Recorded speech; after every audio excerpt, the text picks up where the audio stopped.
The First Battle of Fort Fisher was a naval siege in the American Civil War, when the Union tried to capture the fort guarding Wilmington, North Carolina, the South's last major Atlantic port. Led by Major General Benjamin Butler, it lasted from December 23 to 27, 1864. The Union Navy first attempted to detonate a ship filled with powder in order to demolish the fort's walls, but this failed. The Navy then launched a two-day bombardment in order to demolish the fort and compel surrender. On the second day, the Union Army started landing troops in order to begin the siege. But Butler got news of enemy reinforcements approaching, and in the worsening weather conditions, he aborted the operation, declaring the fort to be impregnable. To his embarrassment, he was relieved 2 weeks later by Major General Alfred H. Terry. Background: after the failed Bermuda Hundred campaign, Major General Benjamin Butler and his Army of the James were assigned to an amphibious expedition against Fort Fisher. Lieutenant General Ulysses S. Grant had originally designated one of Butler's subordinates, Major General Godfrey Weitzel, to lead the expedition, but Butler, as the commander of the Department of Virginia and North Carolina, demanded that he lead the troops himself, and Grant acquiesced. Units for the expedition were selected from the Army of the James and included the 2nd Division of the 24th Corps and the 3rd Division from the 25th Corps, along with 2 battalions of heavy artillery and engineers. Colonel Cyrus B. Comstock from Grant's staff went along to serve as chief engineer. The Union naval expedition under Rear Admiral David D. Porter comprised the largest Union fleet of the war, nearly 60 warships along with the transports to carry the Army troops. Butler also planned to bring the US Louisiana, which had been packed with 200 tons of powder and disguised as a blockade runner, down to Fort Fisher, run it aground about 100 yards from the fort's sea wall, and blow it up, hoping the explosion would demolish the fort as well. Although many in the Union High Command doubted the plan would work, but it was approved by Lincoln. The final Union plan was for the ships to gather at Hampton Roads, where the Army troops would board the transports. Because the monitors used in the attack had to be towed to Fort Fisher, the Navy would leave with a 12 hours head start over the transports.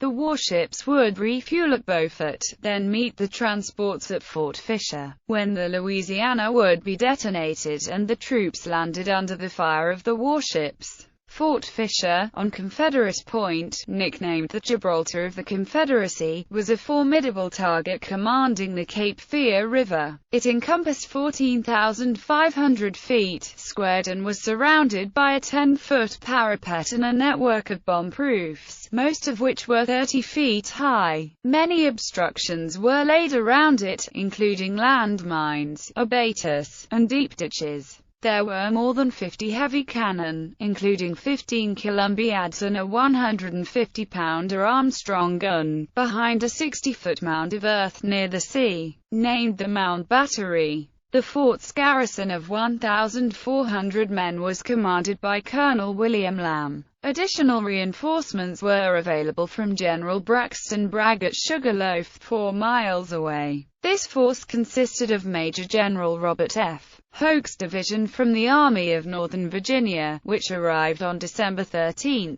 Union Order of Battle: Army Expeditionary Corps, MG, Benjamin F. Butler, MG, Godfrey Weitzel 2nd Division, BG, Adelbert Ames 1st Brigade, Brevet BG, Newton M. Curtis 3rd New York, CPT, George W. Warren 112th New York, LTC, John W. Smith 117th New York, Col. Rufus Daggett 142nd New York, LTC, Albert M. Barney 2nd Brigade, Col. Galusha Penny Packer 47th New York, CPT, Joseph P. McDonald 48th New York, LTC, William B. Cone 76th Pennsylvania, Col. John S. Little 97th Pennsylvania, LT, John Wainwright 203rd Pennsylvania, Col. John W. Moore 3rd Brigade, Col. Lewis Bell 13th Indiana, CPT. Samuel M. Zent 4th New Hampshire, CPT. John H. Roberts 115th New York, Marge Ezra L. Walrath 169th New York, Col. Alonzo Alden Artillery 16th Independent Battery New York Light Artillery, CPT. Richard H. Lee Naval Brigade, BG Charles K. Graham,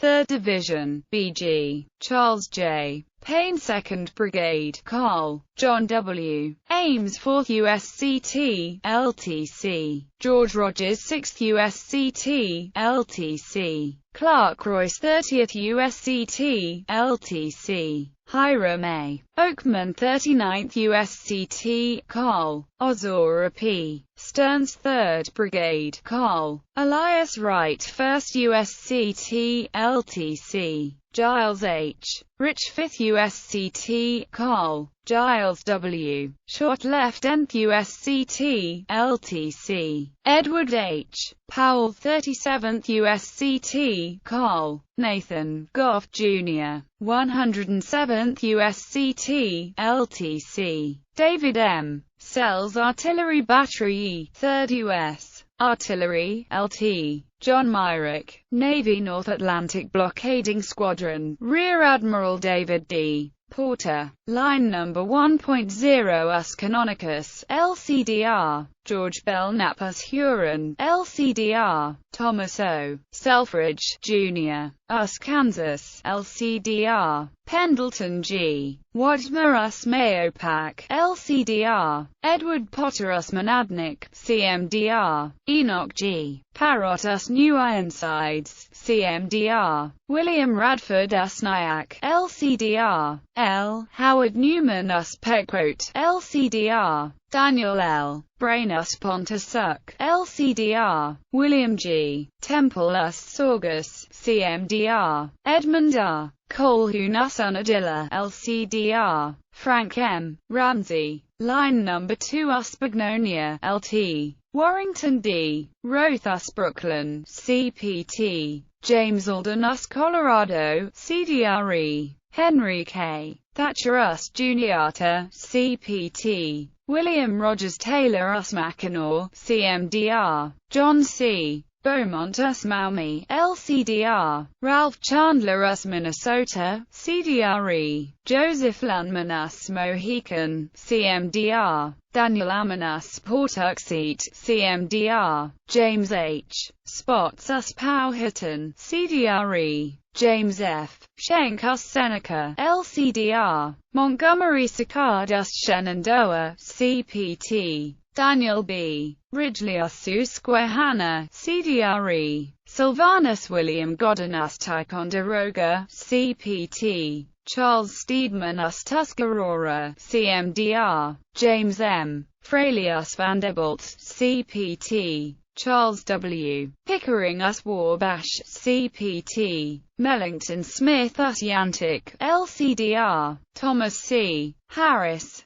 Line Number 3 US Chippewa, LCDR, Aaron Weaver US Fort Jackson, CPT, Benjamin F. Sands US Iosco, CMDR, John Guest US Monticello, LT, Daniel A. Campbell US Osceola, CMDR, John M. B. Klitz US Quaker City, CMDR, William F. Spicer US Rhode Island, CMDR, Stephen D. Trenchard US Santiago de Cuba, CPT, Oliver S. Glisson US Sassacus, LCDR, John L. Davis US Tacony, LCDR, William T. Truxton, Reserve Line US Advance, LCDR, John H. Upshur US Alabama, LT, Frank Smith US Aries, LT, Francis S. Wells US Anemone, ENs, William C. Borden US Banshee, LT, Walter H. Garfield US Britannia, LT, Samuel Hughes US Cherokee, LT, William E. Dennison US Emma, LT, Thomas C. Dundas Gettysburg, Lt. Roswell Lamson as Governor Buckingham, Lt. John McDiarmid us Lillian, Lt. T.A. Harris us Little Ada us Malvern, LCDR. Benjamin H. Porter us Maritanza, LCDR. George Young us Moccasin, ENs.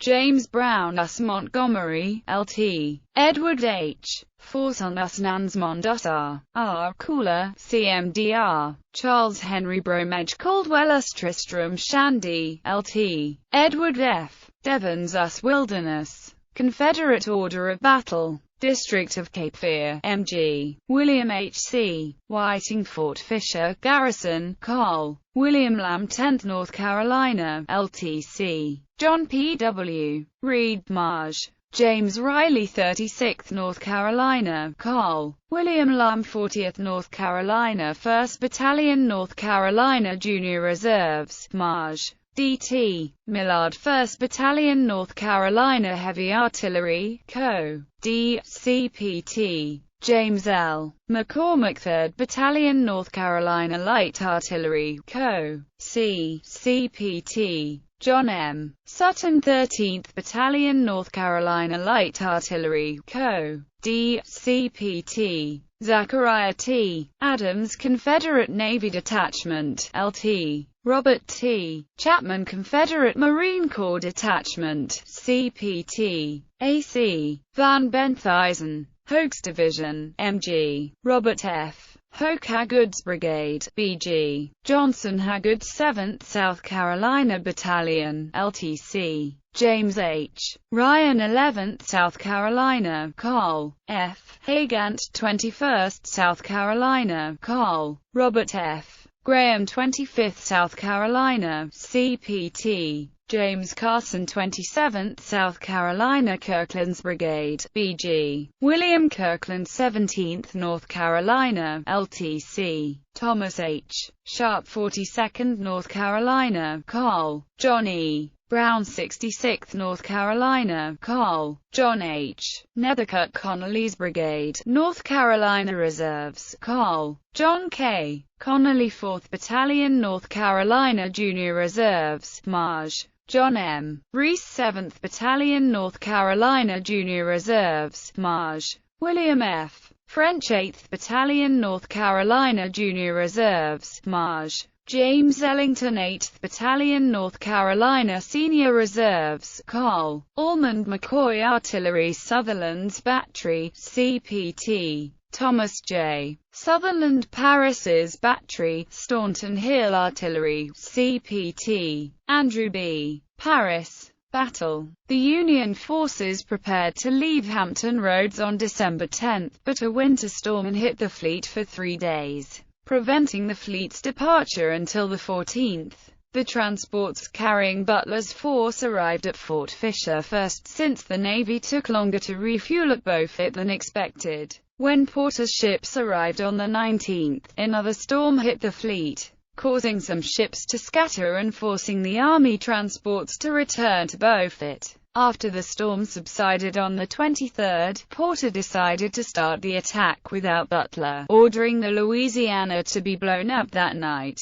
Near midnight, the ship was towed close to the fort's sea wall and set on fire. However, the Louisiana was farther out to sea than the Navy thought, perhaps as far as a mile offshore. As a result, Fort Fisher was undamaged by the blast. The following morning, the Union Navy moved closer to shore and began a bombardment of the fort, hoping to damage the earthworks and forcing the garrison to surrender. Despite firing close to 10,000 shells that day, only minor damage was caused, with 4 seacoast gun carriages disabled, 1 light artillery caisson destroyed, and 23 casualties in the garrison. Meanwhile, there were 45 Union casualties from exploding guns aboard ships, and the Confederates were able to score direct hits on 3 ships. The transports carrying the Union soldiers arrived that evening. Initially, Butler thought that by exploding the Louisiana and starting the bombardment without the Army, Porter had given the Confederates warning that the Union assault was coming and would therefore have time to contest the landings. However, he was convinced to land a reconnaissance party to determine if an attack was still feasible. The landings started Christmas morning, with Brig. Gen.